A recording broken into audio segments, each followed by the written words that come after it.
जय Jagannath. Hello dear students, आपण स्वागत मोर ही MT study made YouTube channel को।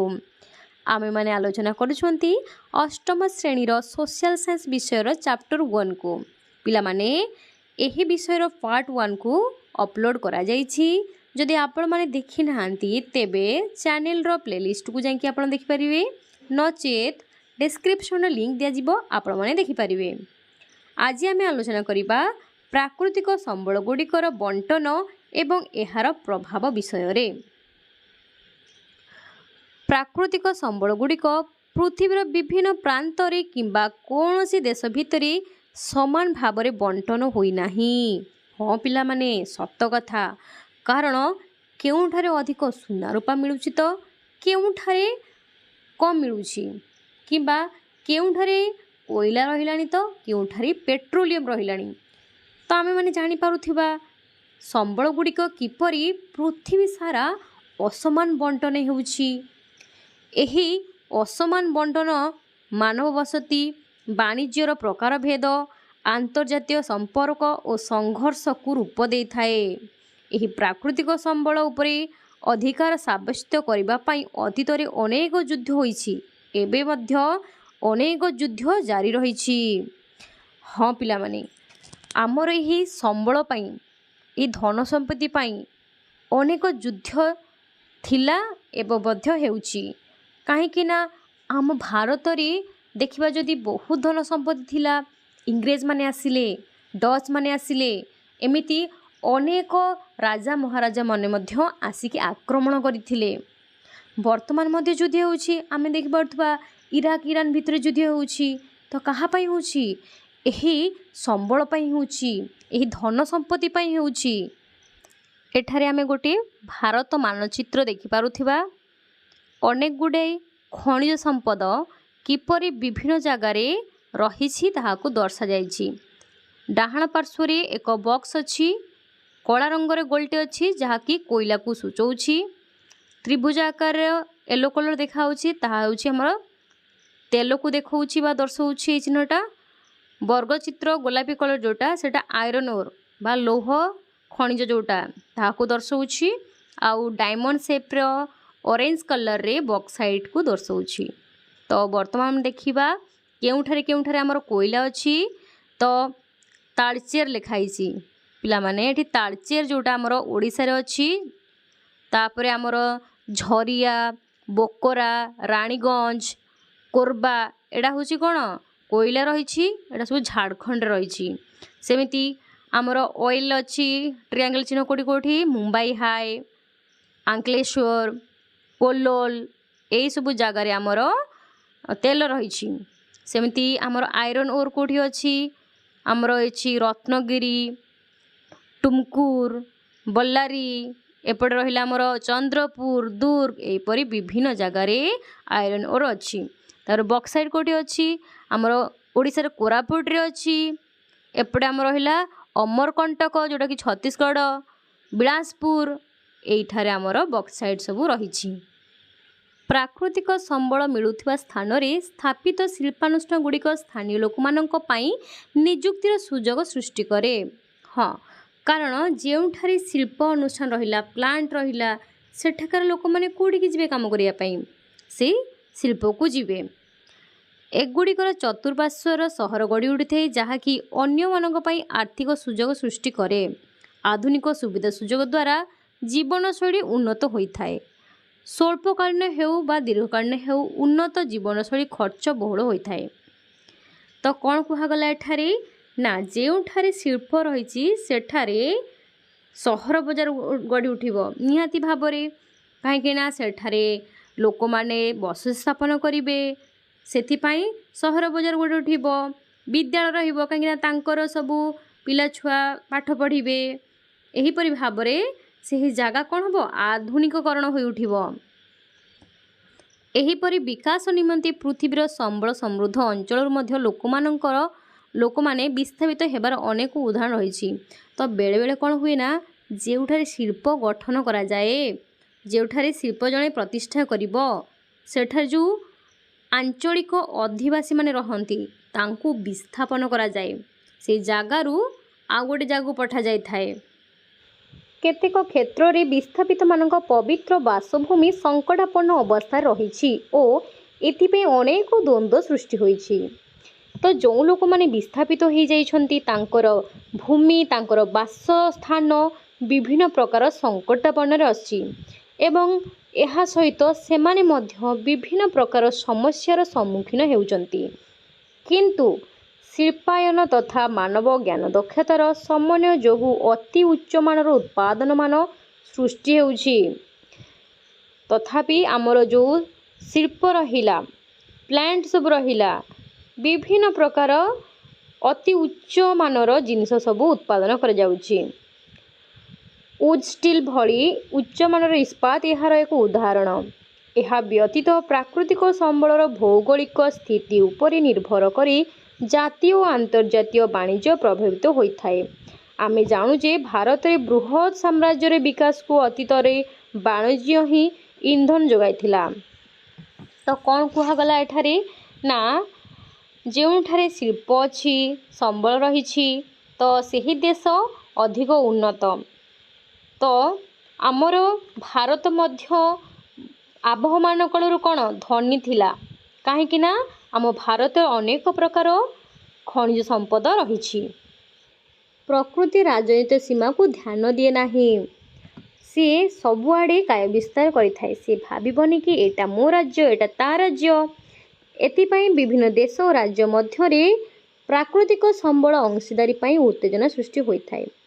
କର୍ଣ୍ଣାଟକ ତାମିଲନାଡୁ କେରଳ ପୁଡୁଚେରୀ ମଧ୍ୟରେ କାବେରୀ ନଦୀର ଜଳ ବଣ୍ଟନ ଏହାର ପ୍ରକୃଷ୍ଟ ଉଦାହରଣ। ଏହି ରାଜ୍ୟମାନଙ୍କ ମଧ୍ୟରେ ଆଲୋଚନା ଓ ଦକ୍ଷତାପୂର୍ଣ୍ଣ ପରିଚାଳନା ଦ୍ୱାରା ଶାନ୍ତି ବଜାୟ ରଖିବା ସହ ନ୍ୟାୟସଙ୍ଗତ ବଣ୍ଟନର ଆବଶ୍ୟକତା ରହିଛି।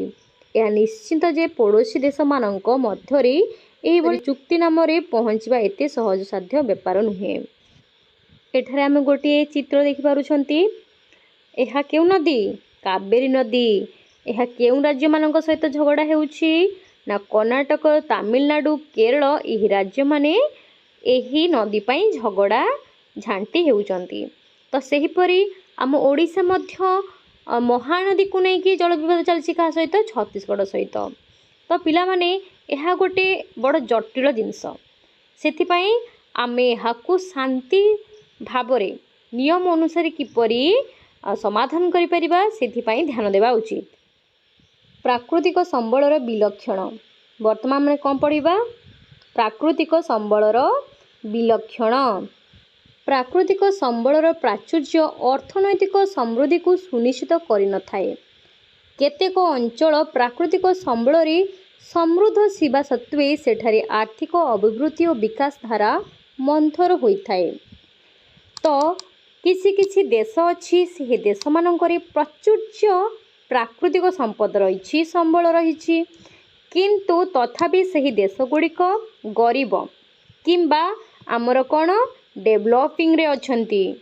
କାହିଁକି ନା ସେହି ଦେଶଗୁଡ଼ିକ ତାଙ୍କର ସେହି ସମ୍ବଳକୁ ନେଇକି ଠିକ୍ ଭାବରେ ବିନିଯୋଗ କରିପାରନ୍ତି ନାହିଁ ଠିକ୍ ଭାବରେ ବ୍ୟବହାର କରିପାରନ୍ତି ନାହିଁ। ଫଳତଃ ଦେଶରେ ଅନେକ ସାମାଜିକ ଓ ଅର୍ଥନୈତିକ ସମସ୍ୟାମାନ ସୃଷ୍ଟି ହୁଏ। ଏହି ପରିସ୍ଥିତିକୁ ଅର୍ଥନୀତିଜ୍ଞମାନେ ପ୍ରାକୃତିକ ସମ୍ବଳର ବିଲକ୍ଷଣ କିମ୍ବା ପ୍ରଚୁରତାର ବିରୋଧାଭାସ ବୋଲି କହିଛନ୍ତି। ତ ଏଇ ଯେଉଁ ଜିନିଷଟା ମାନେ କ'ଣ ଅଧିକ ସମ୍ବଳ ଥିବ କିନ୍ତୁ ସେମାନେ ତାକୁ କ'ଣ ବ୍ୟବହାର ନ କରିକି ତାଙ୍କର ବିଭିନ୍ନ ପ୍ରକାର ଯେଉଁ ସାମାଜିକ ଅର୍ଥନୈତିକ ସମସ୍ୟା ସୃଷ୍ଟି ହୋଇଥାଏ ଏହି ପ୍ରକାର ପରିସ୍ଥିତିକୁ ପ୍ରାକୃତିକ ସମ୍ବଳର ବିଲକ୍ଷଣ କୁହାଯାଏ। ସରଳ ଭାବେ କହିଲେ ପ୍ରଚୁର ପ୍ରାକୃତିକ ସମ୍ବଳ ରହିଥିବା ଦେଶକୁ ଧନୀ କୁହାଯାଇପାରିବ ନାହିଁ। ବହୁ କ୍ଷେତ୍ରରେ ସମ୍ବଳକୁ ଉଚ୍ଚ ମୂଲ୍ୟର ଉତ୍ପାଦନରେ ପରିଣତ କରିବାକୁ ଆବଶ୍ୟକ ଶିଳ୍ପ ବିକାଶ ଦେଶର ଆର୍ଥିକ ପରିସ୍ଥିତି ଯୋଗୁଁ ସମ୍ଭବ ହେଉନାହିଁ। ଏହି ପୁସ୍ତକରେ ଶେଷରେ ଦିଆଯାଇଥିବା ଉତ୍ପାଦନର କାରକ ଅଧ୍ୟୟନରେ ଏ ବିଷୟରେ ଅଧିକ ବୁଝିପାରିବା। ତ ଉତ୍ପାଦନ କାରକ ଯେତେବେଳେ ପଢ଼ିବା ଭଲ ଭାବରେ ବୁଝିବା। ସମ୍ବଳର ସଂରକ୍ଷଣ ଏହାର ଧାରଣୀତା ମଧ୍ୟରେ ସନ୍ତୁଳନ ରକ୍ଷା ତଥା ଏକ ଆହ୍ୱାନ ହୋଇ ରହିଛି। ପ୍ରାକୃତିକ ସମ୍ବଳ ସମ୍ବନ୍ଧରେ ଯଥାର୍ଥ ଜ୍ଞାନ ଓ ଏହାର ସୁପରିଚାଳନା ବିଷୟରେ ଆମେ ପ୍ରଥମେ ଜାଣିବା ଦରକାର। ତେବେ ମଣିଷ ବୋଧଶକ୍ତି ସୁଶାସନ ଏବଂ ଉପଯୁକ୍ତ ଯୋଜନା ଉପରେ ହିଁ ଏହାର ସ୍ଥାୟୀ ଲାଭ ବା ତତ୍କାଳ ଲାଭ ନିର୍ଭର କରିଥାଏ। ତ କ'ଣ ଆମେ ବୁଝିଲେ ନା ମଣିଷର ଯେହେତୁ ବୁଦ୍ଧି ଅଛି ଆଉ ସେ ଉପଯୁକ୍ତ ଯୋଜନା ମଧ୍ୟ କରିପାରେ, ଭଲ ଶାସନ, ଏହି ସବୁ ଜିନିଷ କ'ଣ ସାହାଯ୍ୟ କରିବ ନା ସମ୍ବଳକୁ ଆମେ କିପରି ସଂରକ୍ଷଣ କରିବା, ଏବେ ସଂରକ୍ଷଣ କରିକି ଆଗାମୀ ଭବିଷ୍ୟତର ଲୋକମାନଙ୍କ ପାଇଁ, ପିଢ଼ି ପାଇଁ କିପରି ତାହାକୁ ସାଇତି ରଖିବା, ସେହି ସବୁ ଜିନିଷ ଉପରେ ଆମକୁ ଧ୍ୟାନ ଦେବା ପାଇଁ ପଡ଼ିବ। ତେବେ ଯାଇକି ସମ୍ବଳର ସୁଚିନ୍ତିତ ବିନିଯୋଗ ହୋଇପାରିବ, ସୁପରିଚାଳନା ହୋଇପାରିବ। ପ୍ରାକୃତିକ ସମ୍ବଳର ଦାୟିତ୍ୱ ସମ୍ପନ୍ନ ସୁବିନିଯୋଗ, ସୁରକ୍ଷିତ ପରିଚାଳନା। ପୃଥିବୀରେ ଜୀବନ ତିଷ୍ଠିବା ପାଇଁ ଆମେ ପ୍ରକୃତିକୁ ସମ୍ମାନ କରିବା ଆବଶ୍ୟକ। ପ୍ରାକୃତିକ ସମ୍ବଳର ସୁବ୍ୟବସ୍ଥିତ ଉପଯୋଗ ଦ୍ୱାରା ନବୀକରଣ ଯୋଗ୍ୟ ସମ୍ବଳର ପୁନରୁଦ୍ଧାର, ପୁନଃସୃଷ୍ଟି ଓ ନବୀକରଣ ଅଯୋଗ୍ୟ ସମ୍ବଳର ଯଥୋଚିତ ଦାୟିତ୍ୱ ସମ୍ପନ୍ନ ବ୍ୟବହାର ସମ୍ଭବ ହେବ। ଏଥିରୁ ଆମେ କ'ଣ ଜାଣିଲେ? ପ୍ରକୃତିକୁ ଆମେ ସମ୍ମାନ ଦେବା, ଏହାକୁ କିପରି ସଂରକ୍ଷଣ କରିବା ସେଥିପ୍ରତି ଧ୍ୟାନ ଦେବା, ଯାହାଫଳରେ ଆମ ନବୀକରଣ ଯୋଗ୍ୟ ସମ୍ବଳ ରହିଲା। ଯେମିତିକି ଆମର ନବୀକରଣ ଯୋଗ୍ୟ ସମ୍ବଳ ଜଳ, ଜଙ୍ଗଲ, ଏଗୁଡ଼ିକର ପୁନରୁଦ୍ଧାର, ପୁନଃସୃଷ୍ଟି ହୋଇପାରିବ। ନବୀକରଣ ଯେମିତିକି ଆମର କୋଇଲା, ପେଟ୍ରୋଲିୟମ, ଏଗୁଡ଼ିକୁ ଆମେ କ'ଣ କରିପାରିବା? ତାକୁ ସଂରକ୍ଷଣ କରିପାରିବା। କାହାକୁ? ପ୍ରକୃତିକୁ ସମ୍ମାନ ଦେଇକି। ଏହି ବିଷୟରେ ଅଧ୍ୟୟନ କରୁଥିବା ବୈଜ୍ଞାନିକମାନେ ଚେତାବନୀ ଦେଇଛନ୍ତି ଯେ ପ୍ରାକୃତିକ ସମ୍ବଳର ଦାୟିତ୍ୱହୀନ ବ୍ୟବହାର ଦ୍ୱାରା ପ୍ରଦୂଷଣ, ଜୈବ ବିବିଧତାର କ୍ଷତି ଏବଂ ଜଳବାୟୁ ପରିବର୍ତ୍ତନ ଘଟୁଛି। ଆଜିକାଲି ଏହି ଘଟଣାମାନ ଅଧିକରୁ ଅଧିକ ଭାବେ ସଂଘଟିତ ହେଉଛି। ତ ବୈଜ୍ଞାନିକମାନେ କ'ଣ ଚେତନା ଦେଉଛନ୍ତି କି ଯଦି ମଣିଷ ଏଗୁଡ଼ିକୁ ଭଲ ଭାବରେ ବ୍ୟବହାର ନ କରିବ, ତା'ର ମିସ୍ୟୁଜ୍ କରିବ, ପ୍ରଦୂଷଣ ବଢ଼ିବ, ଆମର ଜୈବ ବିବିଧତା କ୍ଷତି ଘଟିବ ଆଉ ଜଳବାୟୁ ମଧ୍ୟ ପରିବର୍ତ୍ତନ ଘଟିବ।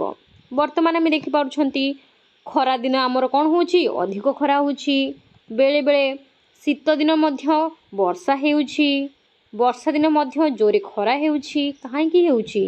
ଏଇ ବାୟୁ ପ୍ରଦୂଷଣ ଯୋଗୁଁ ହେଉଛି, ଜୈବ ବିବିଧତାର କ୍ଷତି ପାଇଁ ହେଉଛି ଏଗୁଡ଼ିକ। ନବୀକରଣ ଯୋଗ୍ୟ ସମ୍ବଳର ପୁନରୁଦ୍ଧାର ଓ ପୁନଃସୃଷ୍ଟି। କ୍ରମାଗତ ବ୍ୟବହାର ବୃଦ୍ଧି ଯୋଗୁଁ ପ୍ରାକୃତିକ ସମ୍ବଳକୁ ଆମେ କିପରି ପୁନଃସୃଷ୍ଟି କରିବାର କ୍ଷମତା ବାହାରକୁ ନେଇଯାଇଛି ତାହାର ଦୁଇଟି ଉଦାହରଣ ଏଠାରେ ଦିଆଯାଇଛି।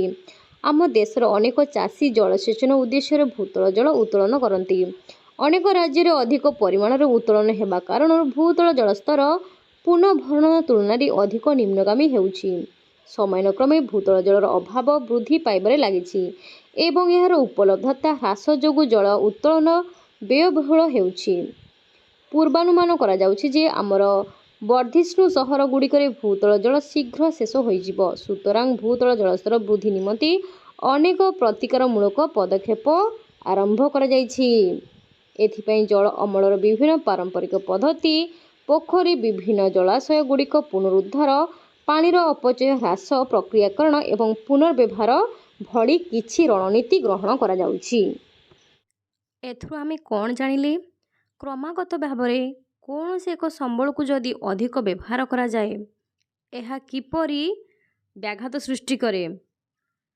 ଏଠାରେ କୁହାଯାଇଛି ଯେ ବର୍ତ୍ତମାନ ଲୋକମାନେ ବିଭିନ୍ନ ଆବଶ୍ୟକତାକୁ ପୂରଣ କରିବା ପାଇଁ ଯାଇକି ଭୂତଳ ଜଳକୁ ଖନନ କରୁଛନ୍ତି ଏବଂ ବ୍ୟବହାର କରୁଛନ୍ତି, ଯାହାଫଳରେ ଭୂତଳ ଜଳସ୍ତର ହ୍ରାସ ପାଉଛି।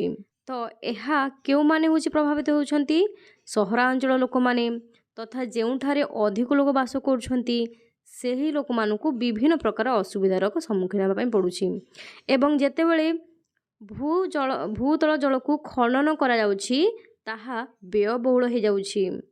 ତ ଏହିପରି ସବୁ ଅସୁବିଧାକୁ ରୋକିବା ପାଇଁ ବିଭିନ୍ନ ପଦକ୍ଷେପ ନିଆଯାଇଛି। ଯେମିତିକି ଜଳ ଅମଳ ପ୍ରକଳ୍ପ, ବିଭିନ୍ନ ପ୍ରକାର ପୋଖରୀ ଏବଂ ଜଳାଶୟ ଗୁଡ଼ିକର ପୁନରୁଦ୍ଧାର, ଏହିସବୁ ଜିନିଷକୁ ବ୍ୟବହାର କରିକି ଆମେ ଆମର ଯେଉଁ ଭୂତଳ ଜଳର କ୍ଷୟ ଘଟୁଛି ତାହାକୁ ଆମେ ରୋକିପାରିବା। ସେହିପରି ରାସାୟନିକ ସାର ଏବଂ କୀଟନାଶକର ଅନୁପଯୁକ୍ତ ବ୍ୟବହାର ଦ୍ୱାରା ମୃତ୍ତିକା ଅବକ୍ଷୟ ହେଉଛି। ତ ଏଠାରେ ଗୋଟେ ଚିତ୍ର ଦିଆଯାଇଛି, ଦେଖିପାରୁଥିବେ ବାମ ପାର୍ଶ୍ୱରେ ରାସାୟନିକ ସାର ଅନୁଚିତ ବ୍ୟବହାର ଜନିତ ଫସଲ କେମିତି କ୍ଷତି ହୋଇଛି।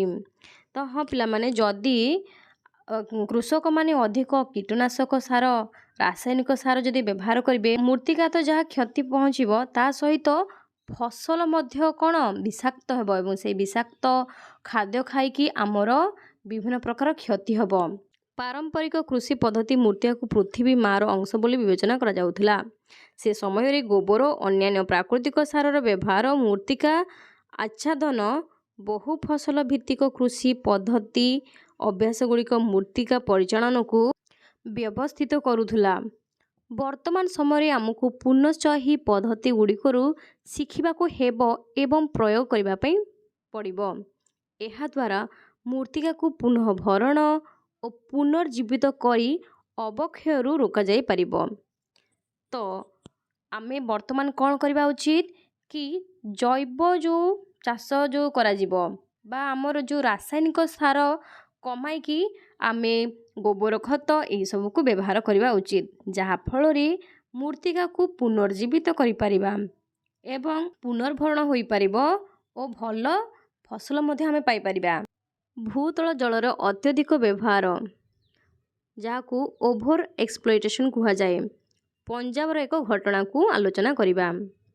ପଞ୍ଜାବର ଉର୍ବର ସମତଳ ଭୂମିରେ ଭୂତଳ ଜଳ ହ୍ରାସ ଯୋଗୁଁ ଉତ୍କଟ ଜଳ ସଙ୍କଟ ଦେଖାଦେଇଛି। ଆମ ଜନସଂଖ୍ୟାର ଏକ ବୃହତ ଅଂଶକୁ ଖାଦ୍ୟ ଯୋଗାଉଥିବା ପଞ୍ଜାବ ସବୁଜ ବିପ୍ଳବର ଏନ୍ତୁଡ଼ିଶାଳ। ଭାରତକୁ ଖାଦ୍ୟ ସ୍ୱାବଲମ୍ବୀ କରିବାରେ ଏହି ରାଜ୍ୟ ମୁଖ୍ୟ ଭୂମିକା ଗ୍ରହଣ କରିଥିଲା। ଆଜି ସେହି ରାଜ୍ୟ ନିରନ୍ତର ସମସ୍ୟାର ସମ୍ମୁଖୀନ ହେଉଛି। ପୁନଃସୃଷ୍ଟି ଓ ପୁନଃ ଭରଣ ତୁଳନାରେ ସାମୟିକ ପ୍ରଗତି ପାଇଁ ପ୍ରକୃତିକୁ ମାତ୍ରାଧିକ ବ୍ୟବହାର ଓ ଶୋଷଣ କରାଯାଉଛି। ଏହି ସମସ୍ୟା କେବଳ ପଞ୍ଜାବ ନୁହେଁ, ଅନ୍ୟ ବହୁ ରାଜ୍ୟକୁ ମଧ୍ୟ ପ୍ରଭାବିତ କରୁଛି। ତ ହଁ ପିଲାମାନେ, ଆମର ପଞ୍ଜାବ ଯିଏକି ସାରା ଦେଶକୁ କ'ଣ ଯୋଗାଉଛି? ଖାଦ୍ୟଶସ୍ୟ ଯୋଗାଉଛି। ସେହି ରାଜ୍ୟ ବର୍ତ୍ତମାନ ଭୂତଳ ଜଳର ସମସ୍ୟାର ସମ୍ମୁଖୀନ ହେଉଛି। କାହିଁକି? କାରଣ ବର୍ଷ ସାରା ଫସଲ ହେବ, ସେଥିପାଇଁ କ'ଣ ଦରକାର? ଜଳ ଦରକାର। ସେ ଜଳ ପାଇଁ ଭୂମିକୁ ଖନନ କରନ୍ତି, ଭୂକୁ ଖୋଳନ୍ତି, ଯାହାଫଳରେ ଭୂଜଳସ୍ତର ଖସି ଖସି ଯାଉଛି। ତ ସେଥିପାଇଁ ସେହି ଅଞ୍ଚଳରେ କ'ଣ ଦେଖାଯାଉଛି? ଭୂତଳ ଜନିତ ବିଭିନ୍ନ ପ୍ରକାର ସମସ୍ୟା ଦେଖାଯାଉଛି। ଆଉ ଏଇ ପ୍ରୋବ୍ଲେମ୍ ଯେଉଁଟା ରହିଛି, ଏଇଟା କେବଳ ପଞ୍ଜାବରେ ନାହିଁ, ବର୍ତ୍ତମାନ ସାରା ରାଜ୍ୟକୁ କ'ଣ କରୁଛି? ବିସ୍ତାର ହେଲାଣି। 1960 ଦଶକରେ ପଞ୍ଜାବର ଚାଷୀମାନେ କୃଷି କ୍ଷେତ୍ରରେ ଗହମ ଓ ଧାନର ଉଚ୍ଚ ଅମଳକ୍ଷମ ବିହନ ବ୍ୟବହାର କରୁଥିଲେ। ଏହା ପାରମ୍ପରିକ ବିହନ ଅପେକ୍ଷା ଅଧିକ ଜଳ ଆବଶ୍ୟକ କରୁଥିଲା। ତେଣୁ ଚାଷୀମାନେ ଏହି ଆବଶ୍ୟକତାକୁ ପୂରଣ କରିବା ପାଇଁ ଅଧିକରୁ ଅଧିକ ଭୂତଳ ଜଳ ଉପରେ ନିର୍ଭର କଲେ।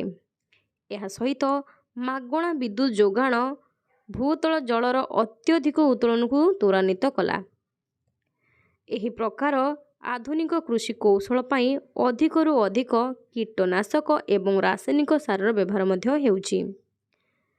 ଉପରୋକ୍ତ କାରଣଗୁଡ଼ିକର ମିଳିତ ପ୍ରଭାବରେ ପଞ୍ଜାବର ଏକ ବଡ଼ ଅଞ୍ଚଳରେ ଭୂତଳ ଜଳସ୍ତର ପ୍ରାୟ 30 ମିଟର ତଳକୁ ଚାଲିଗଲାଣି। ପିଲାମାନେ, କୋଶ୍ଚିନ୍ରେ ଏମିତି ଆସିବ, ପଞ୍ଜାବର ଏକ ବଡ଼ ଅଞ୍ଚଳରେ କେତେ ମିଟର ତଳକୁ ଭୂତଳ ଜଳସ୍ତର ଖସିଗଲାଣି? କ'ଣ ହେବ ଉତ୍ତର? 30 ମିଟର। ଏହି ଭୂତଳ ଜଳରେ କୀଟନାଶକ ସାରରୁ ରାସାୟନିକ ପଦାର୍ଥ ମିଶି ସ୍ୱାସ୍ଥ୍ୟ ପାଇଁ ବିପଦ ସୃଷ୍ଟି କରୁଛି। ତ ଭୂତଳ ଜଳ ତ ଯାହା ଖସୁଛି, ସେମାନେ କ'ଣ କରୁଥିଲେ ନା ବିଭିନ୍ନ ପ୍ରକାର କୀଟନାଶକ ସାରକୁ ପ୍ରୟୋଗ କରୁଥିଲେ, ଯାହାଫଳରେ ଏହା ସ୍ୱାସ୍ଥ୍ୟ ପାଇଁ ମଧ୍ୟ ବିପଦ ସୃଷ୍ଟି କରୁଥିଲା। ଏଠାରେ ଆମେ ଦୁଇଟି ପିକ୍ଚର ଦେଖିପାରୁଥିବା। ପ୍ରଥମେ ପିକ୍ଚର ଦିଆଯାଇଛି ଭୂତଳ ଜଳ ଉତ୍ତୋଳନ। କିପରି ଭୂମିର ଜଳକୁ ଉତ୍ତୋଳନ କରାଯାଉଛି ଏକ ପମ୍ପ ବା ମଟର ସାହାଯ୍ୟରେ, ତାପରେ ତାକୁ ଜଳସେଚନ କରାଯାଉଛି। ଏପଟେ ଚିତ୍ରରେ କ'ଣ ଦିଆଯାଇଛି? ଆର୍ଦ୍ର ଧାନ କ୍ଷେତ। ତ ଭୂତଳ ଜଳକୁ କିପରି ଧାନ କ୍ଷେତରେ ସଞ୍ଚାରିତ କରାଯାଉଛି? ପିଲାମାନେ, ବିଶେଷ କରିକି ଭୂତଳ ଜଳ କେତେବେଳେ ଦରକାର ହୋଇଥାଏ ନା ଯେତେବେଳେ ଆମର ରବି ଫସଲ ଅମଳ ହୁଏ ଏବଂ ଗ୍ରୀଷ୍ମ ଋତୁରେ ଯେଉଁ ଚାଷ କରାଯାଏ, ସେତେବେଳେ ଯେଉଁ ଧାନ କିମ୍ବା ଅଲଗା ପରିବାପତ୍ର ଚାଷ କରାଯାଏ, ସେତେବେଳେ ଭୂତଳ ଜଳ ଆବଶ୍ୟକ ହୋଇଥାଏ। ପଞ୍ଜାବର ପ୍ରାୟ 80% ଅଞ୍ଚଳକୁ ଅତ୍ୟଧିକ ଶୋଷିତ ଅଞ୍ଚଳ ଭାବରେ ଶ୍ରେଣୀଭୁକ୍ତ କରାଯାଇଛି। ଅନ୍ୟ ଅର୍ଥରେ କହିବାକୁ ଗଲେ ଆମେ ଭୂତଳ ଜଳର ପୁନରୁଦ୍ଧାର ଏବଂ ସମ୍ଭାବ୍ୟ ପୁନଃସୃଷ୍ଟି ଅପେକ୍ଷା ଅଧିକ ଜଳ ଉତ୍ତୋଳନ ଓ ବ୍ୟବହାର କରୁଛୁ। ଏଠାରେ ଆମେ ଦେଖିପାରୁଛୁ ଯେ ପଞ୍ଜାବରୁ ଆରମ୍ଭ ହୋଇଥିବା ଖାଦ୍ୟ ସୁରକ୍ଷା ସ୍ୱଳ୍ପ ସମୟ ପାଇଁ ଆମକୁ ନିଶ୍ଚିତ କରିପାରିଥିଲା, ତେବେ ଦୀର୍ଘକାଳୀନ ପରିଣାମ ଓ ପ୍ରଭାବକୁ ସମାଧାନ କରିବା ପାଇଁ ଯଥେଷ୍ଟ ସମୟ ଓ ପ୍ରୟାସ ଲାଗିବ। ହଁ ପିଲାମାନେ, କାହିଁକିନା କୌଣସି ବି ସମସ୍ୟାର ସମାଧାନ ସାଙ୍ଗେ ସାଙ୍ଗେ ତ ହୋଇପାରିବ ନାହିଁ। ସେଥିପାଇଁ କ'ଣ ଦରକାର? ଯୋଜନା ଦରକାର, ସମୟ ଦରକାର ଏବଂ ପ୍ରପର୍ କ'ଣ ଗୋଟେ ଡାଇଗ୍ରାମ୍ ଦରକାର, ଇନଷ୍ଟ୍ରକ୍ସନ୍ ଦରକାର, ଯାହାଫଳରେ ଆମେ ଏହିସବୁ ସମସ୍ୟାର ସମାଧାନକୁ କ'ଣ ତ୍ୱରାନ୍ୱିତ କରିପାରିବା, ମୁକାବିଲା କରିପାରିବା। ଏକ ମାନଚିତ୍ର ଦେଖିପାରୁଥିବା, ଏହା ହେଉଛି ପଞ୍ଜାବ ଏବଂ ଚଣ୍ଡିଗଡ଼ ଜଳସ୍ତର ଗଭୀରତାର ମାନଚିତ୍ର, ଯାହାକି ଜୁନ୍ 2022ର ଅଟେ। ତ କିପରି ଭାବରେ ଜଳସ୍ତର କମିଯାଇଛି ଏ ପାଖରେ ଆମେ ଦେଖିପାରୁଥିବା, ବ୍ଲୁ ରଙ୍ଗରେ କ'ଣ ଦିଆଯାଇଛି ବା ବାଇଗଣୀ ରଙ୍ଗରେ 0 to 2। ତାପରେ ପିଲାମାନେ ତମେ ଭଲ ଭାବରେ ଦେଖ, ଏଟା କିପରି ଏଟା ଜଳସ୍ତର କମି କମି ଯାଉଥିବାର ଇଣ୍ଡେକ୍ସ ଏଠି ଦେଇଛି। ରେଡ୍ କଲରରେ ପୁରା ଯେଉଁଟା ଦିଆହେଇଛି ସେଟା ହେଉଛି ସର୍ବାଧିକ ଜଳାକ୍ଷୟ, ଯେମିତିକି 40 ମିଟରରୁ ଅଧିକ। ସିମେଣ୍ଟ ପ୍ରସଙ୍ଗ। ସିମେଣ୍ଟ ବିନା ଜୀବନ ଅକଳ୍ପନୀୟ। ଆମ ଘର, ବିଦ୍ୟାଳୟ ଓ ଡାକ୍ତରଖାନା ଏବଂ ତତ୍ ସହିତ ଅନ୍ୟାନ୍ୟ କୋଠା, ପୋଲ, ରାସ୍ତା ଏବଂ ବିମାନ ବନ୍ଦର ଆଦିର ନିର୍ମାଣ ପାଇଁ ସିମେଣ୍ଟ ଆବଶ୍ୟକ। ସିମେଣ୍ଟ ଶିଳ୍ପ ସବୁଠାରୁ ପ୍ରଦୂଷଣକାରୀ ଶିଳ୍ପ ମଧ୍ୟରୁ ଅନ୍ୟତମ ବୋଲି ତାଲିକାଭୁକ୍ତ କରାଯାଇଛି। ସିମେଣ୍ଟ ଉତ୍ପାଦନ ପ୍ରକ୍ରିୟାରେ କାରଖାନାରୁ ନିର୍ଗତ ସୂକ୍ଷ୍ମ ଧୂଳି ଆମର ତଥା ପଶୁମାନଙ୍କ ଫୁସ୍ଫୁସ୍ରେ ପ୍ରବେଶ କରି କ୍ଷତି ପହଞ୍ଚାଇଥାଏ। ଏହା ମଧ୍ୟ ଗଛପତ୍ର ଉପରେ ଜମା ହୋଇ ସେମାନଙ୍କର ଉତ୍ପାଦନ ହ୍ରାସ କରେ ଏବଂ ମୃତ୍ତିକା ଜଳ ପ୍ରଦୂଷଣ କରିଥାଏ। ପ୍ରଦୂଷଣକୁ ଅତି କମ୍ ବା ଦୂର କରିବା ପାଇଁ କେନ୍ଦ୍ରୀୟ ପ୍ରଦୂଷଣ ନିୟନ୍ତ୍ରଣ ବୋର୍ଡ଼ ସିମେଣ୍ଟ କାରଖାନା ନିମନ୍ତେ ନିର୍ଦ୍ଦେଶାବଳୀ ପ୍ରସ୍ତୁତ କରିଛନ୍ତି। ତ ଆମେ କ'ଣ ଜାଣିଲେ? ଆମେ ଜାଣିଲେ କି ବର୍ତ୍ତମାନ ସିମେଣ୍ଟ ଏକ ଅତି ଆବଶ୍ୟକ ଜିନିଷ ବୋଲି ବିବେଚନା କରାଯାଉଛି।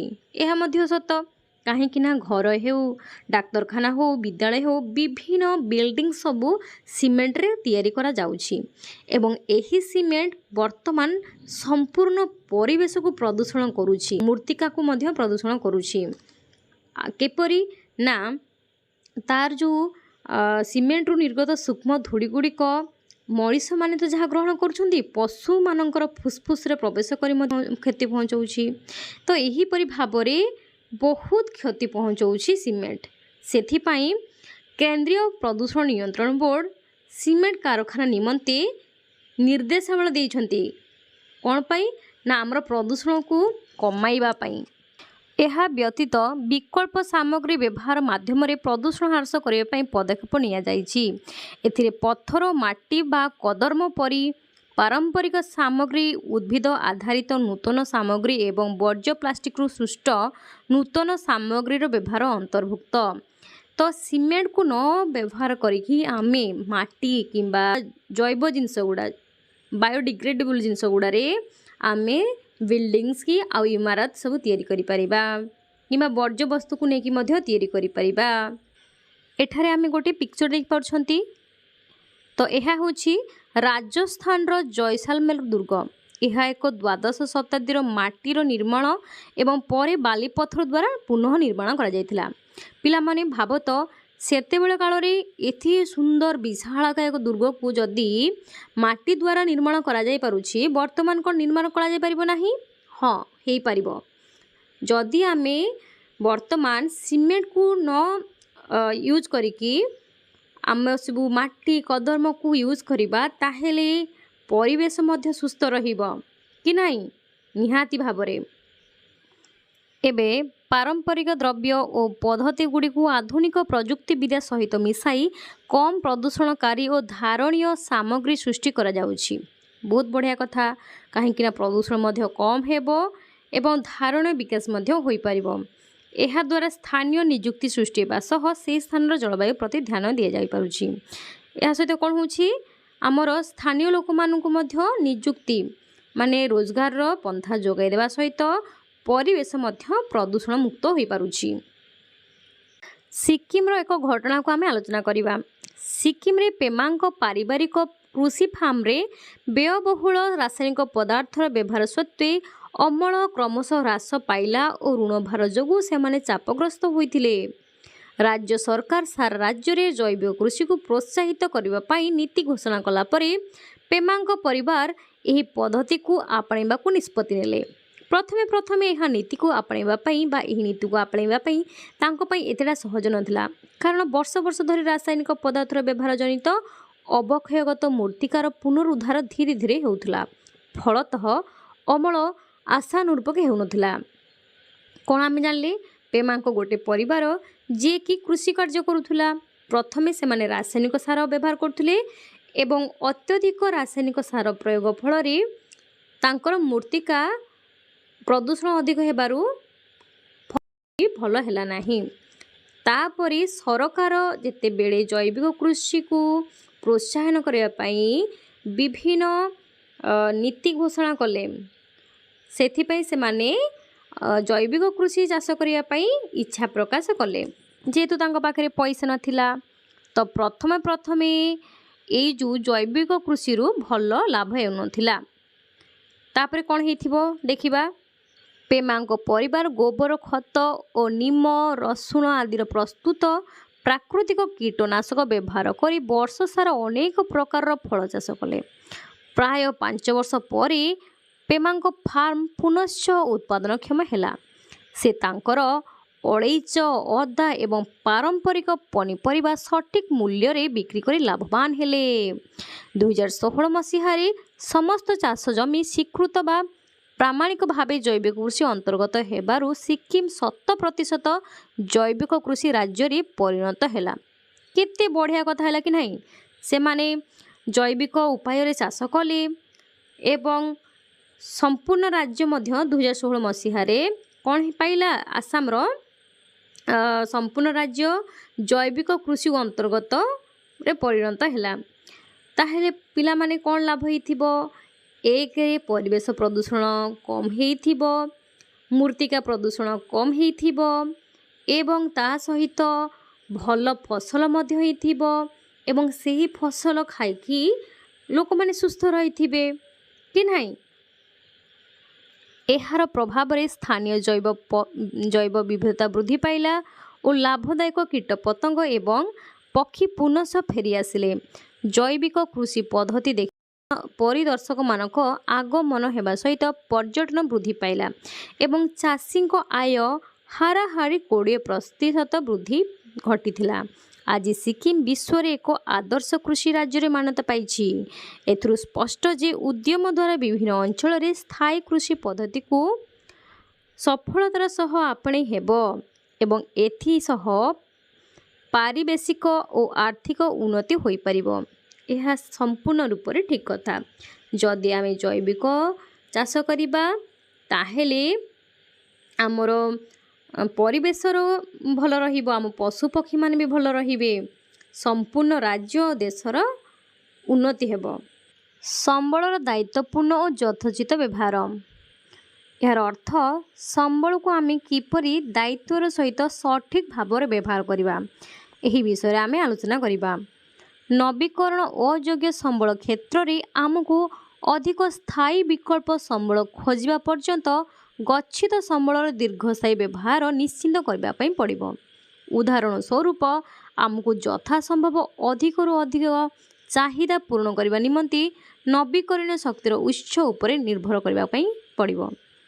ଏଥିରୁ ଆମେ କ'ଣ ଜାଣିଲେ? ନବୀକରଣ ଅଯୋଗ୍ୟ ସମ୍ବଳ ଯେମିତିକି ଆମ ସମସ୍ତ ପ୍ରକାର ଖଣିଜ ସମ୍ପଦ, ତାହା କୋଇଲା ହେଉ କି ପେଟ୍ରୋଲିୟମ ହେଉ ଇତ୍ୟାଦିକୁ ଯେ ପର୍ଯ୍ୟନ୍ତ ସ୍ଥାୟୀ ବିକଳ୍ପ ବାହାରି ନାହିଁ ବା ସ୍ଥାୟୀ ବିକଳ୍ପ ସମ୍ବଳ ଖୋଜି ପାରିନାହାନ୍ତି, ସେ ପର୍ଯ୍ୟନ୍ତ ଏହି ସମ୍ବଳ ଗୁଡ଼ିକୁ ଆମେ ବେଶୀ ଖର୍ଚ୍ଚ କରିବା ନାହିଁ, ମାନେ ଧୀରେ ଧୀରେ ଅଳ୍ପ ଅଳ୍ପ କରି ବ୍ୟବହାର କରିବା। ଆମେ ଏପରି ବି ମଧ୍ୟ କରିପାରିବା ନବୀକରଣ ଯୋଗ୍ୟ ସମ୍ବଳ ଯେମିତିକି ଆମର ସୌରଶକ୍ତି ହେଉ, ପବନ ଶକ୍ତି ହେଉ କି ଜୁଆର ଶକ୍ତି ହେଉ, ତା ଉପରେ ଆମେ ଅଧିକ ନିର୍ଭରଶୀଳ ହେବା, କାରଣ ସେଗୁଡ଼ିକ କ୍ଷୟପ୍ରାପ୍ତ ହେଲେ କିମ୍ବା ସରିଗଲେ ଯେକୌଣସି ଉପାୟରେ ଭରଣ ହୋଇପାରିବ। ତେଣୁ ସେଗୁଡ଼ିକର ଅଧିକ ବ୍ୟବହାର କରିବା ଉଚିତ। ଏଠାରେ ଆମେ ଗୋଟେ ପିକ୍ଚର ଦେଖିପାରୁଛନ୍ତି। राजस्थान रे अवस्थित विश्वर सर्वबृहत सौर पार्क मध्यरु गोटीर सैटेलाइट प्रतिछवि। यह राजस्थान रो वर्तमान आवश्यकतार प्राय 15% विद्युत उत्पादन करने सक्षम। पिला माने एठारे राजस्थान राज्यर एक सौर शक्ति को लेकिन केमिति तांकर शक्ति उत्पादन करुछंती विभिन्न कार्य लगाउछंती ताहार एक सैटेलाइट मानचित्र दि जाइछि। तो एही जो प्रथा बा एही पथ को विभिन्न राज्य मध्य अवलंबन करबा उचित। अंतर्जातीय सौर मेंट नवीकरण योग्य शक्ति रे भारतर नेतृत्व को आम जानिबा। 2015 मसीह भारत और फ्रांस मिसी सौर शक्ति पर एक अंतर्जातीय मेंट जहाकू IASC बा international alliance for solar energy कुहा जाए।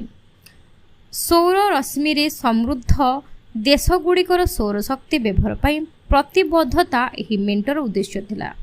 विकासशील राष्ट्रगुड़िकर सौर प्रकल्पर उन्नति निमंते भारत कोटी कोटी डॉलर निवेश सहित वैषयिक सहायता प्रदान करिछि ओ एहा द्वारा सुलभ आर्थिक विकल्प सृष्टि होई पारछि। भाडला सौर प्रकल्प भारतर सौर महत्वाकांक्षार एक उज्जवल प्रतीक। आम देश किपरि पारंपरिक शक्ति उत्सरु नवीकरणीय विकल्प को परिवर्तन हेउछि एहा दर्शाउछि। भारतीय मानक पई एही मेंट उभय परिवेशगत दायित्व और आर्थिक सुजोग को प्रतिनिधित्व करे। जल और स्वच्छ वायु भली मौलिक संबल गुड़िकर बंटन और समस्तों पई सुलभ्य करने समय केही जेपरि एथिरु वंचित न हुअंती ताहा प्रति सचेतन हेबाकु पड़िबो। अधिकांश सहरांचल पर्याप्त परिमाणर पानीय जल मिल न थाए। शिल्पायन और जीवाश्म इंधनर बहुल व्यवहार जोगु वायुमंडल अधिकरु अधिक प्रदूषित हेउछि। एही सबु विपत्तिरु निजको रक्षा करिबारे असमर्थ लोक माने विशेष भावे प्रभावित हेउछंती। प्रकृति सहित आमर निबिड़ संपर्क अतीतर रही आछि। तेणु प्राकृतिक संबलर सुरक्षा स्थायित्व पुनःसृष्टि पुनरुद्धार और परिचालन रे आमको जत्नवान हेबाकु पड़िबो। हाँ पिला माने प्रकृति आमर अंग। प्रकृति को आम जदि नष्ट करबा क्षति पहुँचाइबा आमर मध्य क्षति हबो। तेणु प्राकृतिक संबलर सुरक्षा करबा ताकु केमिति दायित्व सहित व्यवहार करबा केमिति ताकु पुनः सृष्टि करबा और पुनरुद्धार करबा सेथि प्रति आमे ध्यान देबा उचित। मानव कल्याण पाई प्रत्येक निजर व्यक्तिगत इच्छा को अतिक्रम करी समस्तंकर मंगल करिवार आवश्यकता संबंध रे भगवत गीतार लोक संग्रह रे उल्लेख अछि। एहाकू गंभीरतार सहित विचार करिवार समय उपनीत होई नाही कि एठारे कुहा जाइछि सर्वदा आमे निजर मंगल चाहिबा नाही। सबुबेले आमे निजर लाभ देखिबा नाही। निजर देखिबा सहित सबु लोक मानकर मंगल पाई चिंता करिबा। पूरा समाजर मंगल पाई चिंता करिबा।